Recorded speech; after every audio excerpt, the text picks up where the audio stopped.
Welcome all of you. आज हम लोग डिस्कस करेंगे knitting MCQ multiple choice question lecture 2। एक लेक्चर जो है हम लोग निटिंग पे एमसीक्यू का जो है पहले ही देख चुके हैं। आज इस लेक्चर के माध्यम से हम निटिंग के बेसिक स्ट्रक्चर, बेसिक कंसेप्ट और साथ ही साथ मल्टीपल चॉइस क्वेश्चन को भी डिस्कस करते चलेंगे। ये लेक्चर बहुत ही महत्वपूर्ण लेक्चर होगा। निटिंग मल्टीपल चॉइस क्वेश्चन जो बेसिक हमारे क्वेश्चन है, बेसिक हमारी जो निटिंग के कंसेप्ट है उसको हम समझते हुए और इस मल्टीपल चॉइस क्वेश्चन को हम सॉल्व करेंगे। तो आइए आगे बढ़ते हैं निटिंग के मल्टीपल चॉइस क्वेश्चन की तरफ। यहाँ पे आप जो है सर्कुलर निटिंग मशीन देख रहे हैं। यहाँ पे जो आप देख रहे हैं वेब निटिंग स्ट्रक्चर देख रहे हैं और वार्प निटिंग स्ट्रक्चर देख रहे हैं। तो यहाँ पे हमारी निटिंग जो है दो तरीके की होती है, web knitting and warp knitting.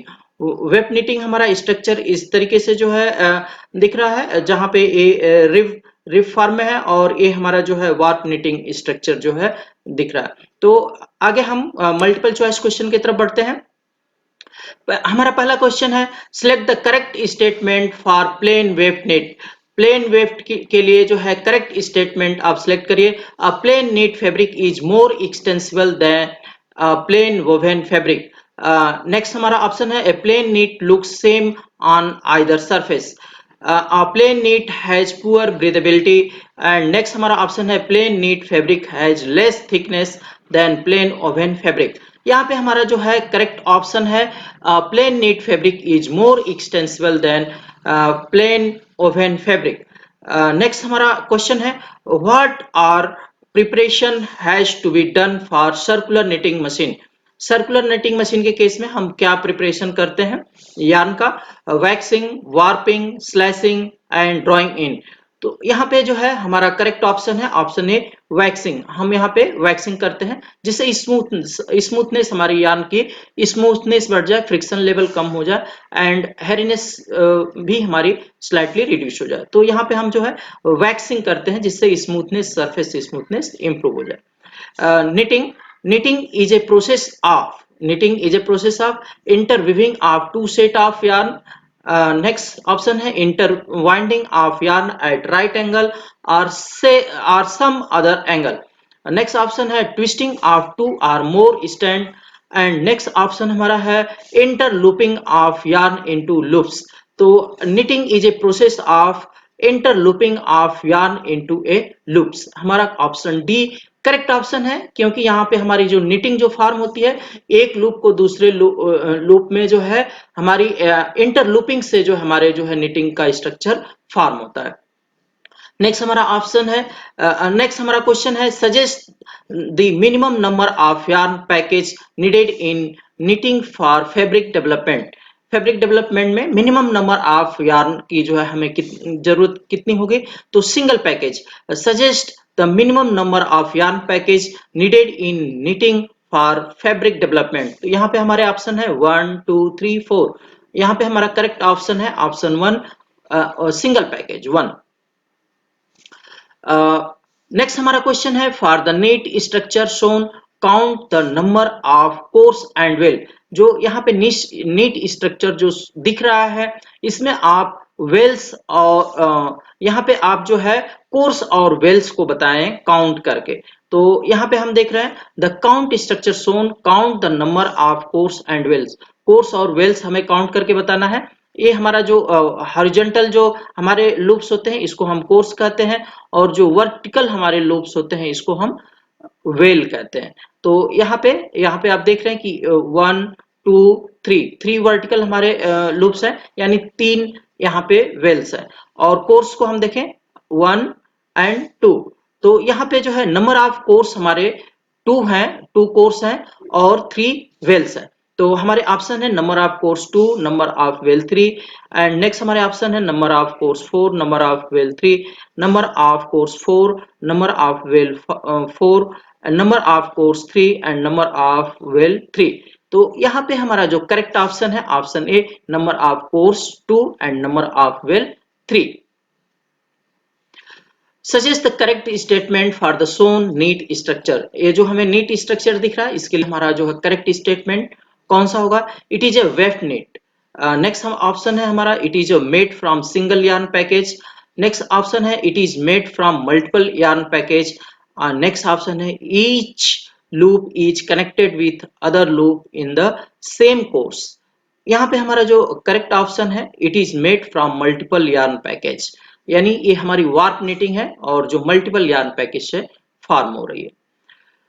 Technical back and technical front के कंसेप्ट को हम यहाँ पे जानेंगे और इससे रिलेटेड फिर हमारे मल्टीपल चॉइस क्वेश्चन हम डिस्कस करेंगे। तो टेक्निकल बैक किसको कहते हैं और टेक्निकल फ्रंट किसको कहते हैं, यहाँ पे आप देखें यहाँ पे जो हमारा जो पोर्शन है टेक्निकल बैक है, यहाँ पे हेड एंड फुट विजुअल, यहाँ पे ये हमारा हेड पोर्शन है और ये हमारा फुट पोर्शन है। हेड और फुट जहां पे विजुअल हो और लेग्स पोर्शन जो है बैक साइड हो, लेग पोर्शन हमारा बैक साइड हो, तो ये हमारा जो है ये हमारा टेक्निकल बैक है, इसको हम जो है टेक्निकल बैक हम इसको कहेंगे।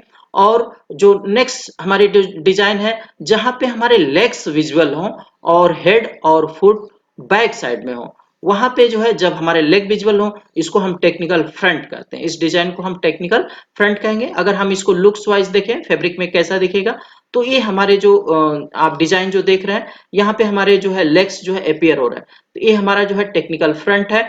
और यहाँ पे आप देख रहे हैं कि ये हेड पोर्शन और यहाँ पे ये आपका leg portion, head and leg appear हो रहा है, इसलिए हमारा ये जो डिजाइन है टेक्निकल बैक पोर्शन है। तो सिंगल जर्सी के केस में टेक्निकल फ्रंट और टेक्निकल बैक, यानी एक साइड हमारा टेक्निकल बैक होगा और दूसरे साइड हमारा टेक्निकल फ्रंट होगा। तो यहाँ पे आप बहुत ही क्लियर रूप से टेक्निकल बैक और फ्रंट को आपने समझ गया। रिप्रेजेंटेशन ऑफ लूप, हम लूप को जो है कैसे रिप्रेजेंट करते हैं, तो यहाँ पे टेक्निकल जो हमारा फेस है, टेक्निकल फ्रंट है, उसको हम टेक्निकल फेस कहते हैं। इसको हम यक्स से रिप्रेजेंट करते हैं, इसको एक रेक्टेंगल के अंदर हम यक्स से रिप्रेजेंट करते हैं। और जो हमारा टेक्निकल बैक पोर्शन है, टेक्निकल बैक डिजाइन है, टेक्निकल बैक हमारा लूप है, इनको हम जो है इस रेक्टेंगल में ओ से रिप्रेजेंट करते हैं। यानी टेक्निकल बैक को हम रेक्टेंगल के अंदर ओ से रिप्रेजेंट करेंगे और टेक्निकल फ्रंट को हम रेक्टेंगल के अंदर एक्स से रिप्रेजेंट करेंगे। तो इस तरीके से हम डिजाइन को आसानी से रिप्रेजेंट कर सकते हैं। यहाँ पे एक एग्जांपल के रूप में हम देखते हैं, यहाँ पे हमारी जो डिजाइन है, यहाँ पे आप देखें, ध्यान से देखें, ये हमारा जो है लूप जो है अंदर के साइड से जो है, जो न्यू लूप है वो अंदर के साइड से जा रहा है। यहाँ पे जो न्यू लूप है वो ऊपर के साइड से यानी फ्रंट है, यानी यहाँ पे इस कोर्स में टेक्निकल बैक है और इस कोर्स में हमारा टेक्निकल फ्रंट है। फिर नेक्स्ट कोर्स में टेक्निकल बैक है और टेक्निकल फ्रंट है। तो हम इस टेक्निकल बैक को ओ से रिप्रेजेंट करेंगे स्क्वायर के अंदर और टेक्निकल फ्रंट को एक्स से रिप्रेजेंट करेंगे। तो यहाँ पे हम रिप्रेजेंट करेंगे ओ से हम रिप्रेजेंट करेंगे फर्स्ट जो हमारा कोर्स है इसको ओ से, और सेकेंड कोर्स को हम एक्स से रिप्रेजेंट करेंगे, थर्ड को ओ से और फोर्थ को एक्स से। तो इस तरीके से हम टेक्निकल बैक और फ्रंट का रिप्रेजेंटेशन हम करते हैं ओ और एक्स से। यहाँ पे अब हमारा जो है जो हमने कंसेप्ट को समझा उससे रिलेटेड हमारे जो है मल्टीपल चॉइस क्वेश्चन है। The basic the fabric shown in the right is, जो हमें फैब्रिक जो दिख रहा है राइट साइड में वो किस तरीके का फैब्रिक है। ऑप्शन है हमारे टेक्निकल फ्रंट। ध्यान से आप फैब्रिक को देख लें, ये हमारे लूप्स जो है, न्यू लूप जो है फ्रंट साइड में यानी बाहर की तरफ अपियर हो रहा है, बाहर की तरफ। तो हम यहाँ पे ये अगर देखें तो ये हमारा टेक्निकल फ्रंट है, इसको हम टेक्निकल फ्रंट कहेंगे। ऑप्शन जो हमारे दिए हुए हैं, technical front side of warp knit structure, technical back side of warp knit structure, technical front side of weft knit structure. यानी ये जो है कंप्लीट अगर हमारा जो है डिजाइन है ये वेव्ड नीट स्ट्रक्चर है और technical front side of weft knit structure. Option D है technical back side of weft knit structure. तो यहाँ पे हमारा जो करेक्ट ऑप्शन है option C, technical front side of weft knit structure, क्योंकि यहाँ पे हमारे लेग जो है बाहर की तरफ अपियर हो रहे हैं और जब लेग हमारे जब बाहर की तरफ अपियर होते हैं तो इसको हम टेक्निकल फ्रंट कहते हैं। नेक्स्ट हमारा जो क्वेश्चन है, select the correct representation of shown knit. यहाँ पे जो नीट स्ट्रक्चर आपको दिख रहा है इसके लिए जो है करेक्ट रिप्रेजेंटेशन कौन सा है। यहाँ पे देखें, ये हमारा टेक्निकल फ्रंट है और ये भी हमारा टेक्निकल फ्रंट है, ये भी कोर्स हमारा टेक्निकल फ्रंट है तो इस तरीके से हम टेक्निकल फ्रंट को x से रिप्रेजेंट करते हैं। तो 1 2 3 4 यानी हम जो है इस ऑप्शन को अगर देखें तो इसमें बैक और फ्रंट दोनों रिप्रेजेंट है। ये बैक का जो है नोटेशन है और ये जो है फ्रंट का है, ओनली फ्रंट, एंड इसमें बैक एंड फ्रंट बोथ है। यहाँ पे जो है फ्रंट हमारी टेक्निकल फ्रंट है, टेक्निकल फ्रंट डिजाइन है, तो इसको हम ऑप्शन सी हमारा जो है करेक्ट ऑप्शन है, जिसको हम x से रिप्रेजेंट कर रहे हैं। Formation of loop loop formation and sequence of weft knit. Weft knit इस स्ट्रक्चर में लूप का फॉर्मेशन, लूप हमारा रनिंग यानी हमारा जो है जो निडिल है, निडिल जो है अपवर्ड डायरेक्शन में जो है जा रही है। ये रनिंग क्लियरिंग यानी लूप हमारा जो है लैच से नीचे आ गया, क्लियर हो गया, यानी मैक्सिमम हाइट है, क्लियरिंग हमारी मैक्सिमम हाइट होगी। उसके बाद यहाँ पे जो हमारा फीडिंग यार्न होता है, फीडिंग यार्न को कैच करती है हमारी निडिल, और कैच करके नीचे की तरफ जो है ये फीडिंग, ये हमारा जो एक्शन है वो फीडिंग का एक्शन है, नीचे की तरफ उतरती है। और यहाँ पे लैच हमारा जो है जो ओल्ड लूप है लैच को अप कर देता है और लैच हमारा क्लोज हो जाता है, और न्यू लूप जो है ओल्ड लूप के अंदर से हमारी निडिल जो है उसको लेकर के और नीचे की तरफ आती है। इस तरीके से नॉक ओवर, ये हमारी जो पोजीशन है इसको हम नॉक ओवर पोजीशन कहते हैं। और नॉक ओवर जो है के बाद जब लूप हमारा खींचता चला जाता है तो ये लूप पुलिंग या लूप फॉर्मेशन हो जाता है, और यहाँ पे हमारा जो है कंप्लीट लूप फॉर्मेशन हो जाता है। उसके बाद हमारी जो निडिल है वो नेक्स्ट लूप के लिए आगे फिर उसी रिपीट पोर्शन को, उसी लूप, उसी प्रोसेस को रिपीट करने के लिए फिर हमारी कैम पे जो है आगे प्रोसेस हो जाती है। तो इस तरीके से ये राइजिंग पोजीशन है, हमारी क्लियरिंग पोजीशन है, ये हमारी जो निडिल जो है नीचे की तरफ आ रही है और फिर हमारी राइजिंग पोजीशन। तो ये हमारा जो है रीडिंग निडिल के जो है सीक्वेंस है वेफ्ट लूप फॉर्मेशन के। यहाँ पे हम जो है उसी चीज को और कंसेप्ट को समझेंगे। Loop formation sequence in web knitting को जो है हम और डिटेल में जानेंगे। यहाँ पे आप देख रहे हैं निडिल है, निडिल हमारी जो बेड पे है, बेड पे और इस तरीके से लैच ओपनिंग, यानी यहाँ पे क्या होगा, ये हमारी पहली पोजीशन है, निडिल हमारी ऊपर की तरफ चढ़ना शुरू हो जाएगी और लूप जो है इस लैच को ओपन करेगा, लूप नीचे उतरेगा और लैच हमारा ओपन होगा। तो latch opening and old loop clearing, और ओल्ड लूप से हमारा जो है निडिल बाहर की तरफ निकलेगी तो इसको क्लियरिंग भी बोलते हैं, ओल्ड लूप क्लियरिंग।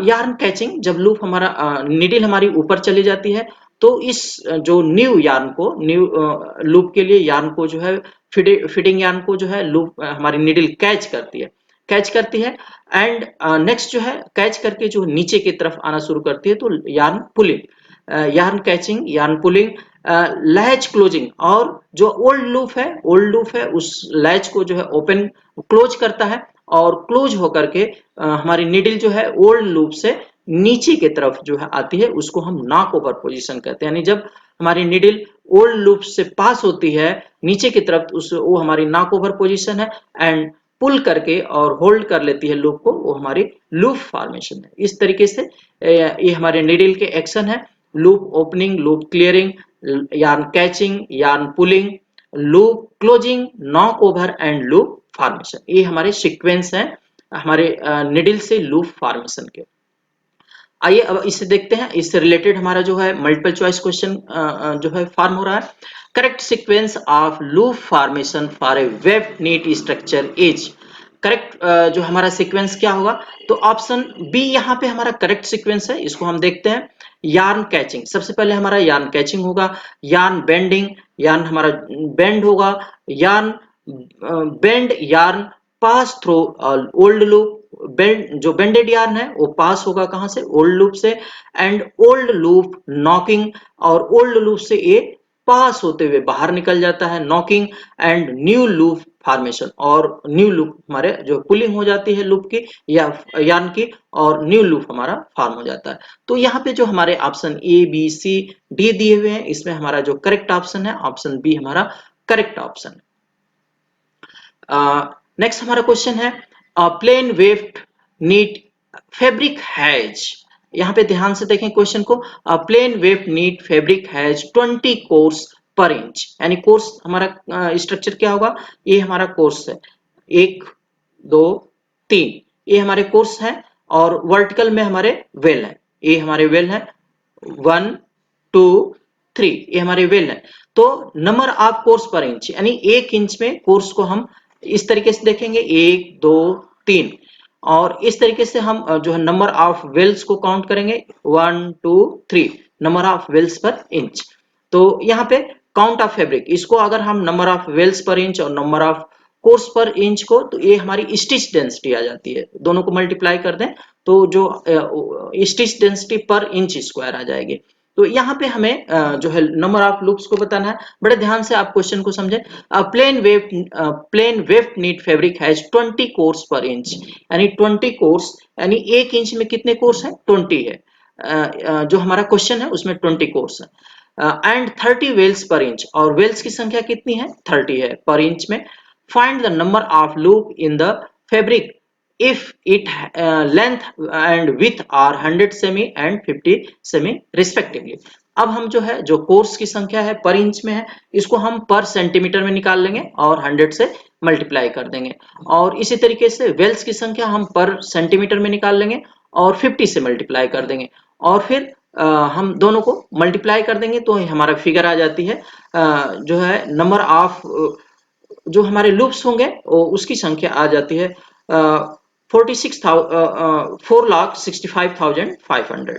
तो ये हमारे जो है लूप्स की संख्या आ जाती है। इस तरीके से हम आसानी से फाइंड आउट कर सकते हैं। During the fabric analysis single jersey fabric can be unravelled. Unravelled मतलब ओपन होगा। हम जो है थ्रेड को अगर हम पुल करें, खींचे, तो निटेड स्ट्रक्चर हमारा ओपन होता जाता है, खुलता चला जाता है। तो यहाँ पे क्वेश्चन हमारा है कि during the fabric analysis single jersey fabric है, single jersey fabric can be unravelled, यानी ओपन होता होगा from bottom end of the fabric, from top end of the fabric, from both end of the fabric, none of above. तो यहाँ पे हमारा जो correct option है सिंगल जर्सी हमारा दोनों एंड से ओपन होता है। तो from both end of the fabric, दोनों एंड से हमारा फैब्रिक को यार्न को हम पुल करेंगे, खींचेंगे, फैब्रिक हमारा एक एक लूप जो है एक लूप से जो हमारे लूप जो इंटरलूपिंग है वो हमारे ओपन होते जाएंगे। तो यहाँ पे हमारा ऑप्शन सी करेक्ट ऑप्शन है, both from both end of the fabric. Next question है which fabric tend to have more problem with curling. Curling का मतलब जो है जो है फैब्रिक जो है टर्न हो जाना। यहाँ पे आप देख रहे हैं फैब्रिक हमारा फॉर्म हुआ लेकिन फैब्रिक जो है रोल हो गया, तो इसको हम कर्लिंग कहते हैं। कर्लिंग की प्रॉब्लम जनरली सिंगल जर्सी के केस में आती है, डबल जर्सी में हमारी कर्लिंग नहीं होती। तो यहाँ पे जो है which fabric tend to have more problem with curling, single jersey, rib, purl and interlock. तो यहाँ पे हमारा जो करेक्ट ऑप्शन है single jersey fabric, single jersey fabric हमारा कर्लिंग प्रॉब्लम जो है शो करेगा। नेक्स्ट हमारा क्वेश्चन है find the GSM gram per square metre GSM of the plain knit fabric given loops 1 cm, यानी लूप की जो लेंथ है वो कितना है, 1 centimetre, course per inch 15, wales per inch 20 and yarn count 30 tex. तो यहाँ पे हमारा जीएसएम का फार्मूला होता है GSM equal to course per centimetre into wales per centimetre into stitch length in cm into yarn count tex में divide by 10। ये हमारा जो है GSM का फार्मूला होता है। यहाँ पे इंच पर इंच जो हमारे वेल्स और कोर्स है पर इंच में है, इसको हम सेंटीमीटर में बदल लेंगे। पर सेंटीमीटर में हम कोर्स और वेल्स की संख्या को हम यहाँ पे वैल्यू को पुट करके और कैलकुलेट करते हैं, तो हमारी जो है वैल्यू आएगी 139.5, यानी ऑप्शन हमारा बी करेक्ट होगा। 139.5 हमारा जो है जीएसएम वैल्यू होगी। तो इस हमने हिंट के लिए आपको ये फार्मूला यहाँ पे ऐड कर दिया है कि हिंट इस फार्मूले से हम लोग जो है जीएसएम फैब्रिक का जो है काउंट कैलकुलेट कर लेते हैं। यहाँ पे जो हमारा नेक्स्ट क्वेश्चन है two weft knit fabric A and B, two weft knit fabric, यानी वेव नीटिंग के दो हमारे फैब्रिक हैं A and B, are produce using 100 tex yarn, 100 tex yarn का इस्तेमाल हुआ है प्रोड्यूस करने में। The wales per inch are 30 and 40 respectively wales per inch हमारे जो है एक फैब्रिक में 30 है और दूसरे में 40 है, respectively A and B, while the cores per inch are 25 and 30.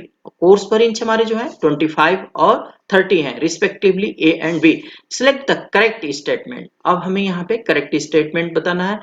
A has high tightness factor than B.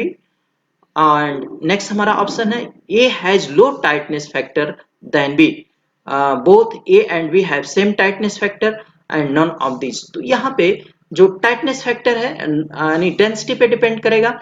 हमारी बी फैब्रिक की जो है डेंसिटी ज्यादा है, यानी नंबर ऑफ कोर्स और वेल्स की संख्या जो है बी फैब्रिक में ज्यादा है, तो इसकी डेंसिटी ज्यादा है, तो यहाँ पे टाइटनेस भी इस फैब्रिक का जो है ज्यादा होगा. तो ए फैब्रिक जो है लो टाइटनेस होगा, बी फैब्रिक जो है हायर टाइटनेस होगा. तो यहाँ पे हमारा ऑप्शन ए करेक्ट ऑप्शन है. A has low tightness factor than B. Tightness factor का जो है जो फार्मूला होता है, tightness factor equal to under root tex divide by L, where L is the loop length in centimetre. Loop length हमारी B fabric में जो है कम है, इसलिए जो है यहाँ पे टाइटनेस फैक्टर बी का ज्यादा होगा.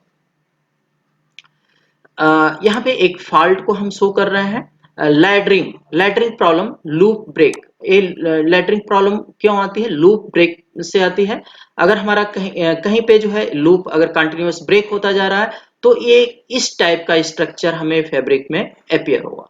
इस प्रॉब्लम को हम लैडरिंग प्रॉब्लम कहते हैं. आप फैब्रिक में इस तरीके का अगर कंटिन्यूअस एक लूप हमारा ब्रेक होता जा रहा है, तो ये लैडरिंग की प्रॉब्लम अपियर होगी. आइए देखते हैं आगे क्वेश्चन हमारा जो बनता है. In weft knit fabric, a column of extended running thread that are surrounded on either side by normal stitch is found. This is fabric fall due to. करें कि a weft knit fabric, a column of extended running column की बात हो रही है, column of extended running threads that are surrounded on either side by normal stitch is found. This is fabric fall due to unraveling, curling, laddering. None of these. तो यहाँ पे ये जो हमारा करेक्ट ऑप्शन है ऑप्शन सी लैडरिंग. जो हमारा column जो फॉर्म होता है वो लैडरिंग से. नेक्स्ट जो क्वेश्चन है, knitting is different from weaving because in knitting two set of yarn are used, one long yarn is used, fabric is made direct from fiber and none of the above. यहाँ पे हमारा जो correct option है one long yarn is used. Next हमारा जो question है, the course spacing of a weft knit fabric is 5 mm. Course spacing यानी एक कोर्स से दूसरे कोर्स में जो हमारा स्पेस है वो 5 mm का. Find the course per inch of fabric. Course per inch हमें जो है फैब्रिक में बताना है. तो यहाँ पे स्पेसिंग जो हमारी 5 सेंटीमीटर की है, कोर्स पर इंच हमें बताना है, तो एक इंच में हमारे जो है 25.4 mm होता है और एक 5 mm का डिस्टेंस है एक से दूसरे कोर्स में. तो हम 25.4 को अगर 5 से डिवाइड करेंगे तो यहाँ पे हमारी जो कंप्लीट नंबर आएगी वो 5 आएगी. तो यहाँ पे हमारे ऑप्शन है 2, 3, 5, 8. यहाँ पे हमारा जो करेक्ट ऑप्शन होगा 5, यानी 5 कोर्स जो है इस फैब्रिक में है. Course spacing of weft knit fabric is 5 mm. Find the course per inch of fabric, यानी एक इंच में 25.4 mm और स्पेसिंग हमारी 5 mm की है, तो यहाँ पे हमारे 5 कोर्स होंगे. नेक्स्ट हमारा जो क्वेश्चन है, structural problem in weft knit structure that connect to loop in the same course. यानी सेम कोर्स में एक लूप दूसरे लूप से जो है कंटिन्यूअस कनेक्शन में रहता है. तो जो हमारा एक स्टिच लूप या जो है नीट लूप होता है, उसके बाद जो बॉटम पोर्शन जो होता है, बॉटम जो पोर्शन होता है जहां से लूप जो है लेग पोर्शन से नेक्स्ट लूप के लिए बढ़ता है, उसको हम बोलते हैं सिंकर लूप. तो needle loop, sinker loop, leg and head, इसको हम बोलेंगे, हमारा करेक्ट ऑप्शन होगा B sinker loop. The structural element in weft knit structure that connect to loop in the same course में एक लूप दूसरे लूप से जो कनेक्ट होता है, बीच का जो हमारा यार्न होता है उसको हम बोलते हैं सिंकर लूप. यहाँ पे अगर देखें तो ये हमारा जो पोर्शन है, ये हमारा ब्लैक जो लूप बन गया. लूप के बाद यहाँ से जब नेक्स्ट लूप के लिए हम जाते हैं तो ये जो पोर्शन है ये हमारा सिंकर लूप होता है। नेक्स्ट क्वेश्चन हमारा है during the fabric analysis rib fabric can be unravelled. Rib fabric, अब यहाँ पे देखिए सिंगल जर्सी की बात नहीं होती है, रिब फैब्रिक की बात हो रही है, यानी डबल जर्सी है।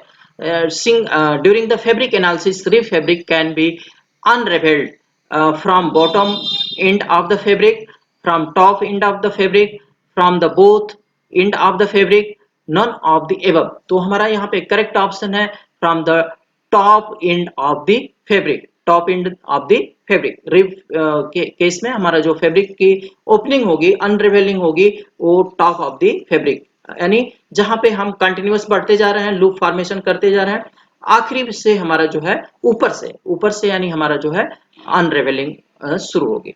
Needle receive a new loop. Next हमारा क्वेश्चन है needle receive a new loop without losing the old loop.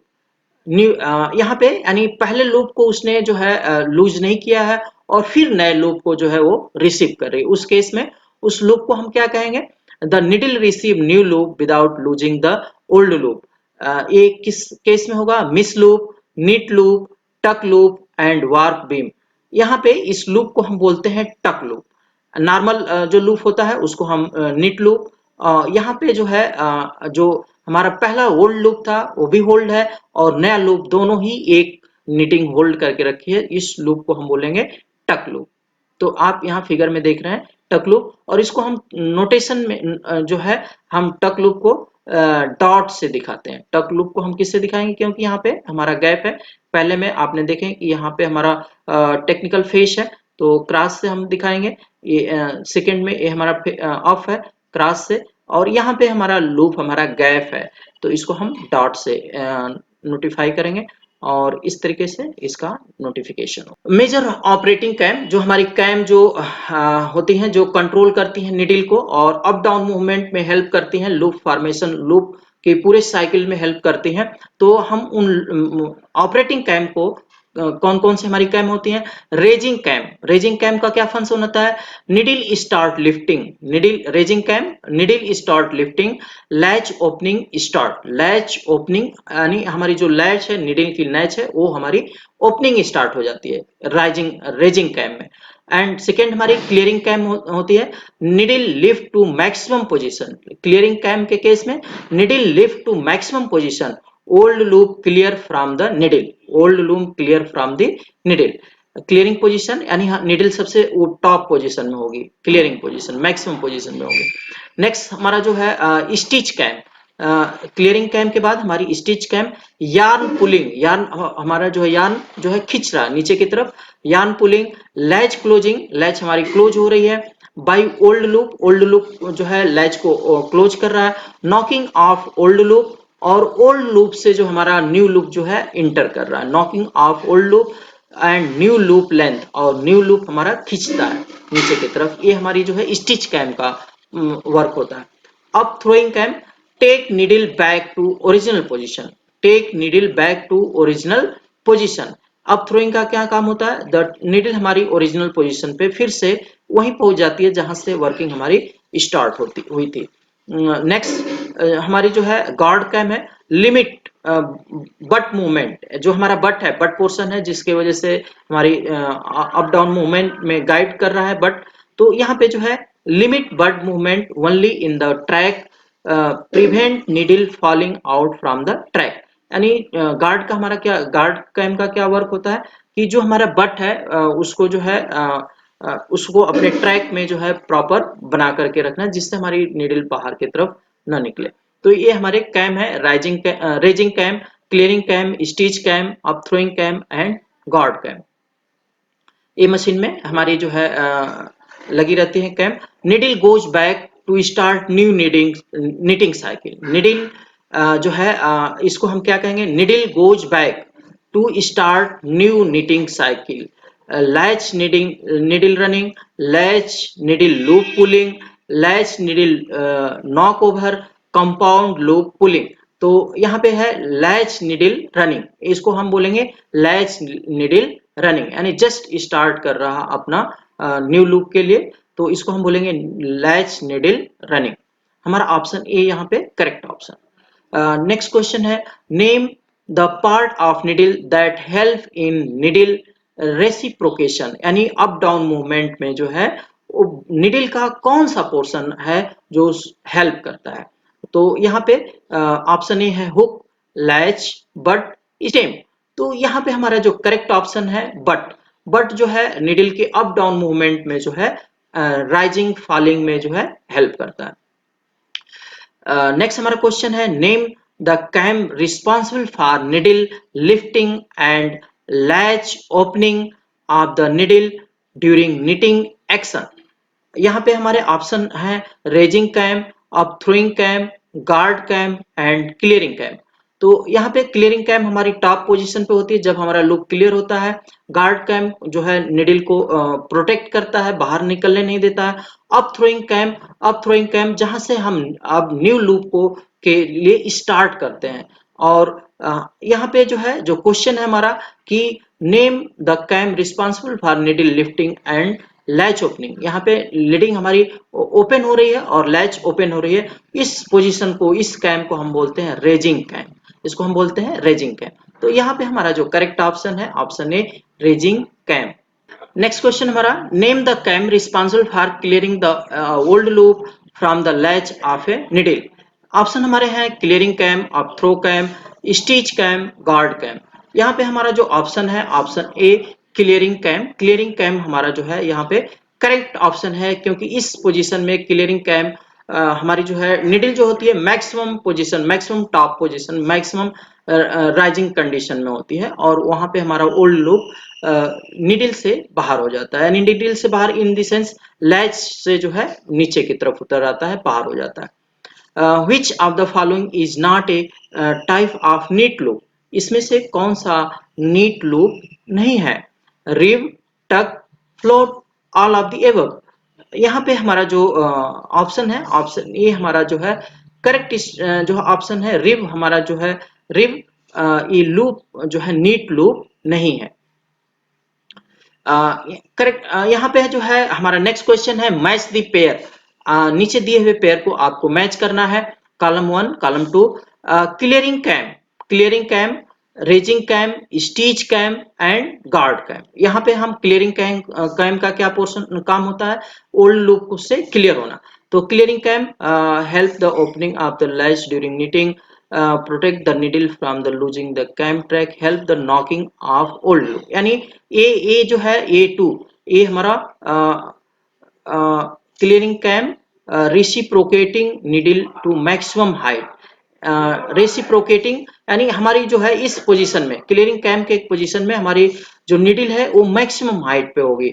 और बी हमारा जो है रेजिंग कैम, अगर इसको हम देखें तो रेजिंग कैम हमारी होती है help in opening the latch during knitting, help the opening the latch during knitting.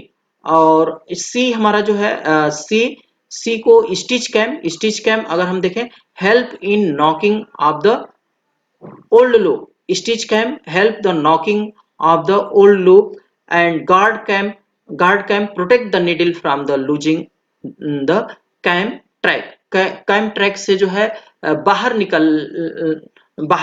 हमारी जो है निडल बाहर ना आ जाए, इसमें जो है प्रोटेक्ट करके रखती है हमारी जो है गार्ड कैम। तो इस तरीके से ऑप्शन हम देखें तो option D A4, B3, C2 and D1 ये हमारे जो है करेक्ट ऑप्शन है। तो ऑप्शन डी हमारा यहाँ पे करेक्ट ऑप्शन होगा। नेक्स्ट हमारा क्वेश्चन है the direction of sinker and the needle movement in a circular knitting machine. Circular knitting machine में जो है सिंकर और निडल का जो है मूवमेंट किस तरीके का होता है? तो vertical and horizontal respectively, horizontal and vertical respectively, both horizontal both vertical. तो यहाँ पे हमारा सिंकर को की मूवमेंट पहले पूछी जा रही है और निडल की बाद में। तो सिंकर हमारा हॉरिजॉन्टल मूवमेंट करता है और निडल हमारी वर्टिकल मूवमेंट करती है। तो यहाँ पे ऑप्शन बी हमारा करेक्ट ऑप्शन होगा, horizontal and vertical respectively. Next हमारा क्वेश्चन है मैच द पेयर। पेयर को आपको मैच करना है। बट का क्या वर्क होता है? बट क्या चीज है? बट रेसिप्रोकेटिंग मूवमेंट, ये हमारा जो है ये बट रेसिप्रोकेटिंग। थ्रोट, थ्रोट क्या है? लूप होल्डिंग जो है करता है हमारा throat. And belly, sinker loop formation, sinker loop formation. ये हमारे जो है करेक्ट ऑप्शन है यहाँ पे B, A1, B2, C3। Next question है in absence of sinker the sinker loop is form by. अगर सिंकर हमारा नहीं है तो सिंकर लूप किससे फॉर्म होगा? वर्ष, वर्ष से हमारा जो है फॉर्म होता है। नेक्स्ट हमारा क्वेश्चन है in the 4 inch diameter, 4 inch diameter single feeder circular machine, single feeder यानी फीडर यहाँ पे सिंगल है, single feeder circular machine the total course that will be formed in 1 second if the machine is rotating with 120 rpm rotation per minute, यानी R equal to 120 RPM से घूम रही है हमारी मशीन और डायमीटर हमारा 4 है। तो यहाँ पे पूछा जा रहा है कि और सिंगल फीडर है, सिंगल फीडर है तो एक रोटेशन में अगर फीडर अगर सिंगल है हमारा तो क्या होगा? एक रोटेशन में एक कोर्स फॉर्म होगा। और यहाँ पे आरपीएम कितना है? 120, यानी 60 मिनट में 120 राउंड हमारी करती है, यानी 60 मिनट में जो है 60 आरपीएम यानी 60 सेकेंड में, 60 सेकेंड में हमारा 120 आरपीएम रोटेशन है में है। तो एक सेकेंड में अगर देखा जाए तो 2 कोर्स हमारे फॉर्म हो रहा है, यानी एक सेकेंड में 2 कोर्स फॉर्म होंगे। यहाँ पे हमारा ऑप्शन होगा 2 कोर्स। यहाँ पे हम जो है कुछ और कंसेप्ट को जान लें। Number of needle per unit length, यानी एक यूनिट में एक यूनिट में यानी यूनिट मींस पर इंच पर सेंटीमीटर। तो यहाँ पे हम जो है निडल की बात कर रहे हैं कि निडल 1 इंच में कितनी निडल है या 1 सेंटीमीटर में कितनी निडल है। तो number of needle per unit length example के रूप में E4, E8, E50 एक्सेट्रा इस तरीके से हम डिनोट करते हैं। E4 मीन्स, अब E4 का क्या मतलब है? E4 4 needle per inch, E4 means 4 needle per inch, 1 inch equal to 2.54 सेमी। और इसको gauge is also referred as cut, इसको हम गेज भी बोलते हैं। गेज हमारा जो है इसी को यानी 1 इंच में नंबर ऑफ निडल की संख्या को हम क्या बोलेंगे? गेज बोलेंगे। और इसको इसी गेज को हम कट भी कहते हैं। तो यहाँ पे देखें 8 कट फैब्रिक का मतलब कि नंबर ऑफ निडल 1 इंच में जो है 8 निडल होंगी और इसको गेज के रूप में देखें तो 8 गेज की हमारा जो है मशीन है। और यहाँ पे 8 कट भी हम इसको कहते हैं, गेज को हम कट भी कहते हैं। 12 कट यानी अगर कट की संख्या ज्यादा है यानी गेज की संख्या ज्यादा है, इट मींस दैट कि फैब्रिक हमारा डेंस होगा, और गेज अगर हमारा कम है तो फैब्रिक हमारा रेयर होगा। Next question, what does the E4 represent in the weft knitting machine? E4 क्या रिप्रेजेंट कर रहा है? 14 needle per inch, 10 needle per inch, 10 needle per centimetre, 5 needle per inch. तो यहाँ पे E4 मतलब मींस कि 14 नीडल पर इंच। यहाँ पे ऑप्शन ए हमारा करेक्ट ऑप्शन है, 14 नीडल पर इंच। नेक्स्ट हमारा जो क्वेश्चन है, for the E6 and E14 weft knit machine the thickness of the yarn should be, thickness of yarn should be. यहाँ पे जो है हमारा जो ऑप्शन है मोर फॉर E4 देन E10।